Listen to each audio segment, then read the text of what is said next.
ప్రతి పెట్ కూడా ఏంటంటే మన లైఫ్‌లోంచి వెళ్ళిపోయేటప్పుడు ఒక చాలా పెద్ద గిఫ్ట్ ఇచ్చి మరీ వెళ్తుందండి. కానీ 99% ఆఫ్ ద పెట్ ఓనర్స్ ఏంటంటే దాన్ని గుర్తించలేరు.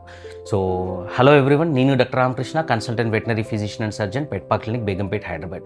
చాలామంది పెట్ పేరెంట్స్ ఏంటంటే డాగ్ నుండి అది మనకిచ్చే గిఫ్ట్ ఏంటంటే మెమోరీస్ అని చెప్పేసేసి అనుకుంటారండి. కానీ ఇన్ వేల డాగ్స్‌ని చూసిన తర్వాత ఆ ఎక్స్‌పీరియన్స్‌తో చెప్తున్నాను. అది మనకిచ్చే గిఫ్ట్ మెమోరీస్ మాత్రమే కాదండి. అంతకన్నా కూడా ఒక వాల్యుబుల్ గిఫ్ట్ ఇచ్చి వెళ్తుంది. అదేంటంటే అన్‌కండిషనల్ లవ్ అంటారు. అది మనం డాగ్స్ నుండి నేర్చుకోవాల్సిన అతి ముఖ్యమైన థింగ్ అండి. అవేంటంటే డాగ్స్ ఏంటంటే they don't judge their pet parent. So, వాటి పేరెంట్స్ ఏంటంటే లేట్‌గా వచ్చినా, ఇంటికి లేట్‌గా వచ్చినా జడ్జ్ చేయవు. వాటితో టైం స్పెండ్ చేయకపోయినా కూడా కంప్లెయింట్ చేయవు. వాటి పక్కనే ఉండి గంట సేపు మొబైల్ చూస్తున్నా కూడా మిమ్మల్ని ఏ విధంగా కూడా కంప్లెయింట్ చేయవండి.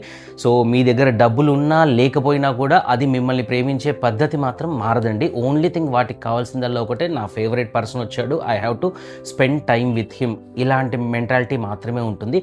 దీన్నే అన్‌కండిషనల్ లవ్ అంటారు. ఇతరులను జడ్జ్ చేయకుండా మనం ఎలా ప్రేమించాలి అనేది మాత్రం మనకు డాగ్స్ అనేది నేర్పిస్తాయండి. సో, మనం పెట్స్ నుండి నేర్చుకోవాల్సింది ఏంటంటే ఈ రోజు ఉన్న వాళ్ళని ఈ రోజే ప్రేమించండి. టైం ఏంటంటే ఎవ్వరి గురించి కూడా వెయిట్ చేయదండి. ఈరోజు ఇంటికి వెళ్ళాక ప్రతి ఒక్కరు కూడా ఏంటంటే ఫోన్స్ పక్కన పెట్టండి, ల్యాప్టాప్స్ పక్కన పెట్టండి. Just be with your pet. ఒక 10-15 నిమిషాలు దాంతో క్వాలిటీ టైం స్పెండ్ చేయండి. సో, అదేంటంటే కొన్ని బ్యూటిఫుల్ మెమరీస్ క్రియేట్ చేయొచ్చు. సో, ఈ వీడియో కనుక మీకు నచ్చినట్టయితే మీకు తెలిసిన పెట్ పేరెంట్కి ఈ వీడియోని షేర్ చేయండి అండ్ మా పేజ్ని ఫాలో అవ్వండి. Thank you for trusting pet park clinic.